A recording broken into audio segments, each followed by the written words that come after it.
Hola amigos, muchos de ustedes siguen esta serie de mensajes y me gustaría responder una pregunta que recibí. ¿Cuál debería ser la composición de la iglesia según Dios? La iglesia no es un edificio. Solo los cristianos nacidos de nuevo son miembros de la iglesia. Todos los que se llaman a sí mismos cristianos no nacen necesariamente del Espíritu de Dios, y no todos han experimentado el nuevo nacimiento, que es el factor determinante y representa nuestra pertenencia a Dios. A través de este nuevo nacimiento donde hemos sido perdonados de nuestros pecados y en el que aceptamos al Señor Jesús como Señor y Salvador. Esto se llama nacer de nuevo.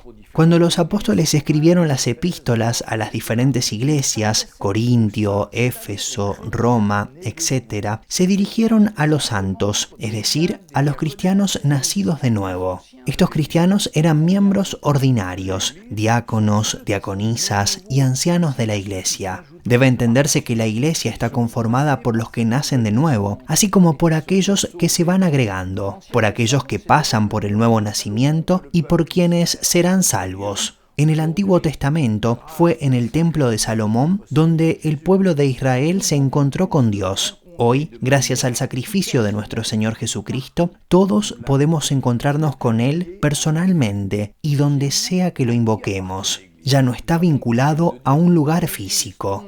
2. ¿A quién pertenece la iglesia? Solemos decir mi iglesia, tu iglesia, su iglesia, y algunos pastores también dicen así, pero la iglesia pertenece a Cristo. Es Él quien dio su vida por ella, le pertenece y la pagó con su sangre derramada en la cruz del Calvario. En el Evangelio de Mateo capítulo 16, versículo 18, Jesús le dijo a Pedro, edificaré mi iglesia. Mi iglesia. Está muy claro, la iglesia pertenece a Jesús. En el Evangelio de Juan, capítulo 10, versículo 14, Jesús dice, yo soy el buen pastor y conozco mis ovejas, y las mías me conocen. De hecho, somos su rebaño, sus ovejas. Entendemos que Jesús quiere edificar su iglesia utilizando a hombres. El Señor tiene un plan bien definido para esta construcción y el modelo existe. No podemos inventar nada más, ni podemos tener otra revelación que la que está escrita en la palabra de Dios. En la construcción, si los constructores no cumplen con las directivas del arquitecto, el producto final no se verá como fue planeado y diseñado, y terminará siendo un desastre. Jesús es el arquitecto, no necesita el consejo de los hombres para construir este edificio espiritual. El error del hombre es que él cree que puede hacerlo mejor que Jesús y es uno de los peligros que existen en la iglesia actualmente. Algunas personas quieren construir la iglesia de acuerdo con sus visiones, su imaginación, sus sueños, y a menudo esto está fuera de la verdad del Evangelio. Más adelante veremos cómo el Señor escogió a los hombres para representarlo, para la construcción de su iglesia según su plan. Tenemos que aceptar que Jesús es la cabeza y que Él es quien construye. Debemos alinearnos y someternos a Él porque la verdadera iglesia solo puede construirse de acuerdo con los planes del arquitecto divino. Esto es lo que notamos en el Antiguo Testamento cuando Moisés tuvo que construir el tabernáculo. Tenía instrucciones precisas del ancho, el largo, los materiales, etc. En el libro de Hechos, capítulo 7, verso 44, dice, tuvieron nuestros padres el tabernáculo del testimonio en el desierto, como había ordenado Dios cuando dijo a Moisés que lo hiciese conforme al modelo que había visto. Tercero, ¿existe un modelo definido del funcionamiento de la iglesia? Sí, por supuesto. El modelo existe y si no construimos de acuerdo con este modelo, el resultado será catastrófico. Podemos orar, ayunar, hacer todo tipo de conferencias, correr a todas las direcciones. Pero si no seguimos las instrucciones del Nuevo Testamento, nunca tendremos una iglesia sólida según el Señor. Tenemos que ser guiados por el Espíritu Santo y al mismo tiempo confiar en la palabra de Dios. Debemos tener estas dos condiciones. A veces avanzamos en una de ellas y nos olvidamos de la otra, y el desequilibrio inclina la construcción y corremos el riesgo de vivir un desastre. Demasiadas iglesias dependen solo del Espíritu Santo y no lo suficiente de la palabra. Hay que encontrar el equilibrio. Hay otras iglesias que están demasiado en la palabra y no dan lugar al Espíritu Santo. Necesitamos ambos para construir la verdadera iglesia de Jesucristo. Cuarto, ¿quién es la cabeza de la iglesia? La cabeza de la iglesia es Jesús y no los hombres. En la epístola de Pablo a los Efesios, capítulo 1, verso 22, dice: Él, Dios, puso todo bajo sus pies, Jesús, y lo dio como cabeza suprema a la iglesia. Él es la cabeza suprema de la iglesia y debemos alinearnos con Él. En un ejército, el general da sus instrucciones. Él dice cómo hacerlo, a dónde ir, y los soldados se someten a sus órdenes. En este caso, Jesús es la cabeza de la iglesia. ¿Por qué los tenientes y el resto de los hombres no se someten al comandante en jefe? Sus instrucciones son claras. Depende de nosotros, los líderes de la iglesia, someternos al Supremo Jesús. Él es el jefe. La iglesia a menudo se compara con un cuerpo con todos sus miembros a la cabeza, y todos los miembros deben someterse a la cabeza. Si cortas el brazo de una persona, continuará viviendo sin brazos, pero si cortas la cabeza de alguien, morirá. Si la iglesia muere, es porque hemos olvidado que Jesús es la cabeza. En la epístola de Pablo a los Colosenses, capítulo 1, verso 18, dice: Y Él es la cabeza del cuerpo que es la iglesia, el que es el principio, el primogénito de entre los muertos, para que en todo tenga la preeminencia. Quinto, entonces, ¿quién es el constructor de la iglesia? En Marcos 16, 19 vemos: Y el Señor, después que les habló, fue recibido arriba en el cielo, y se sentó a la diestra de Dios. Jesús ahora está sentado a la derecha del Padre. Anunció su partida a sus discípulos, así como su regreso. Entonces, ¿cómo se hará esta construcción si Jesús está sentado a la derecha del Padre? La respuesta está en el Evangelio de Juan, capítulo 14, versículos 16 al 17. Y yo rogaré al Padre y les dará otro Consolador, para que esté con ustedes para siempre. Espíritu de verdad, al cual el mundo no puede recibir, porque no le ve ni le conoce. Pero ustedes le conocen, porque mora con ustedes y está en ustedes. Evangelio de Juan capítulo 14, verso 26. Mas el Consolador, el Espíritu Santo, a quien el Padre enviará en mi nombre, Él les enseñará todas las cosas y les recordará todo lo que yo les he dicho. En el Evangelio de Juan capítulo 15, versos del 26 al 27 dice: Pero cuando venga el Consolador, a quien yo les enviaré del Padre, el Espíritu de verdad, el cual procede del Padre, Él dará testimonio acerca de mí.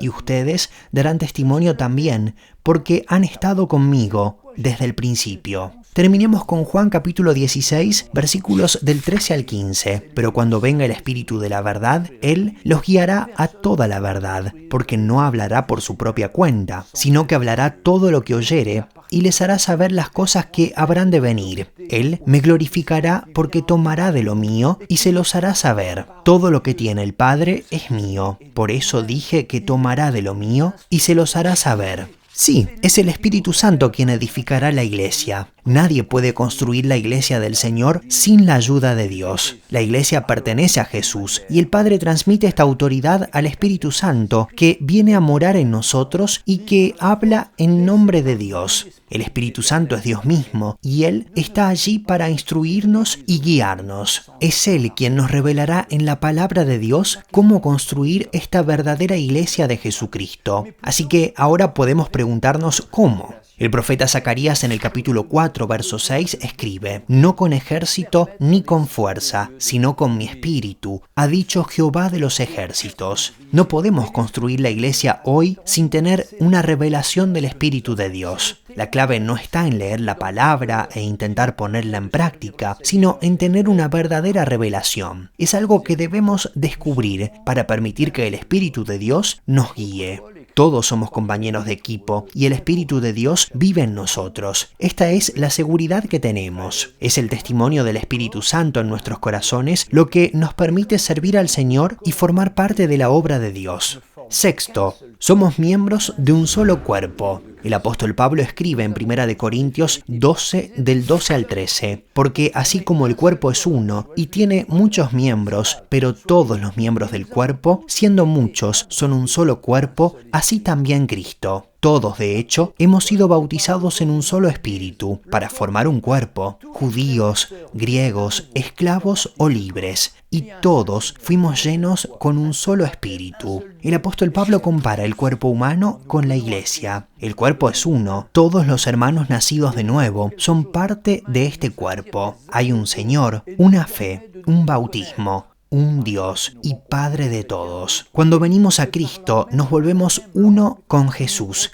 y tenemos algo en común que nos atrae y nos permite reconocernos a nosotros mismos. Por ejemplo, si nos encontramos con cristianos de otros países, aunque ni siquiera hablemos el mismo idioma, nos reconocemos rápidamente y sentimos nuestra unidad gracias a la obra de Cristo realizada en la cruz. Sentimos que pertenecemos al mismo cuerpo y nos da la impresión de conocernos desde siempre. Luego, la continuación del pasaje de 1 Corintios 12, del 14 al 27, dice: además, el cuerpo no es un solo miembro, sino muchos. Si dijere el pie, porque no soy mano, no soy del cuerpo, ¿por eso no será del cuerpo? Y si dijere la oreja, porque no soy ojo, no soy del cuerpo, ¿por eso no será del cuerpo? Si todo el cuerpo fuese ojo, ¿dónde estará el oído? Y si todo fuese oído, ¿dónde estaría el olfato? Mas ahora Dios ha colocado los miembros, cada uno de ellos, en el cuerpo, como Él quiso.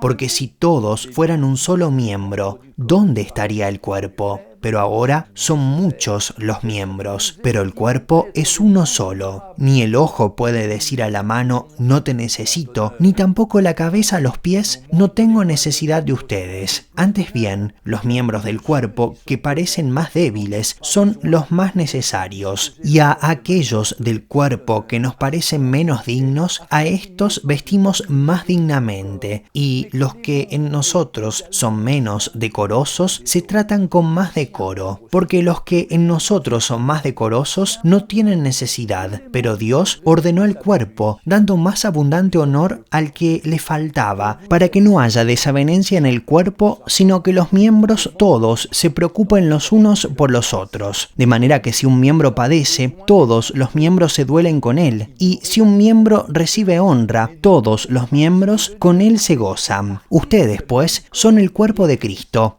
y miembros cada uno en particular. Todos los miembros son importantes y deben encontrar su lugar. Nos necesitamos unos a otros. Uno no puede ignorar a un hermano o hermana que es nacido de nuevo por el Espíritu de Dios y que es parte del mismo cuerpo que es Cristo. Todos estamos llamados a ser funcionales en este cuerpo. Todos tenemos un lugar porque todos tenemos un don especial, no importa cuál. Y estos dones son importantes para el Señor y necesarios para su iglesia. Así es como todo el cuerpo reconoce el lugar de cada uno de los hermanos y hermanas en la iglesia. Sobre todo, no deberían tener una actitud de creerse superiores y competir los unos con los otros, porque hemos leído que las personas más débiles tienen un papel importante que desempeñar. Así que no descuidemos el rol de cada uno de los hermanos y hermanas en la construcción de la iglesia de Jesucristo. Y nos respetemos el uno con el otro. Asegurémonos de que todos encuentren su lugar y de que cada miembro pueda contribuir al cuerpo. Unidad entre cristianos. Esta es la meta del Señor. La oración de Jesús en el Evangelio de Juan